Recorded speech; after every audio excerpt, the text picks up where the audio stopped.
Aujourd'hui, je vais vous parler d'identité sexuelle. Qui a dit « on ne naît pas femme, on le devient » Simone de Beauvoir. Et le premier chirurgien qui a opéré le transgenre Lily Elbe en 1930, un peintre danois devenu femme. L'identité sexuelle, c'est quoi? En gros, on peut être monté comme Rocco Siffredi et se sentir comme Marilyn Monroe, ou inversement, être gaulé comme Monica Bellucci et rêver d'être poilu comme Chabal. Alors attention, c'est pas Janine qui se réveille un matin en disant « Bah tiens, je deviendrai bien Roger, moi ». Non, ce sont des personnes qui naissent avec la profonde conviction de n'être pas nées avec le bon sexe et qui sont persuadées que la nature s'est trompée. Alors évidemment, c'est pas facile à vivre ni pour soi ni pour son entourage. Et il y a beaucoup de célébrités qui ont changé de sexe. Vous vous souvenez de la chanteuse Cher? Does he love me and I wanna know? How can I tell if he loves me so? Is it in his eyes? Oh no, you'll be deceived. Eh bien, Cher avait une fille qui est devenue un fils pour le même prix. Finalement, c'est pas cher.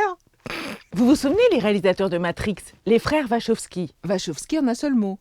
Pas ils se font des coups vaches au ski. Eh bien, ils sont devenus les sœurs Wachowski. Nous les sœurs Wachowski, on s'est fait couper le kiki. Après avoir fait Matrix, on a doublé le chromosome X. Alors pourquoi des êtres nés avec tous les attributs dus à leur sexe décident un jour d'en changer? On peut croire à la réincarnation ou se dire que c'est le mec de l'état civil qui s'est planté ou s'est vengé. Eh, toi t'as été misogyne?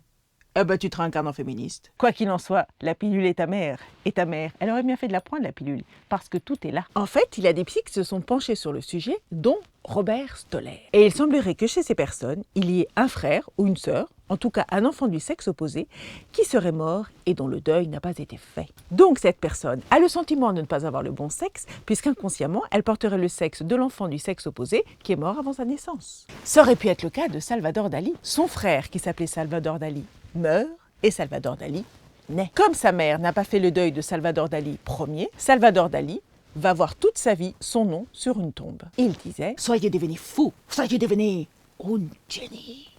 On connaît la suite, mais si ce frère avait été une sœur, il serait devenu chanteuse, Dali Da. Il venait d'avoir 18 ans quand on lui a coupé le gland et les boulettes.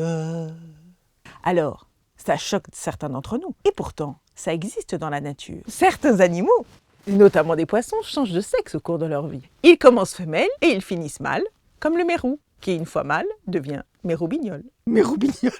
Tout ça pour dire que si demain vous croisez une femme qui vous dit « je m'appelle Raymond » ou un homme qui vous dit « je m'appelle Nadine », s'ils ont l'air heureux et convaincus, c'est l'essentiel.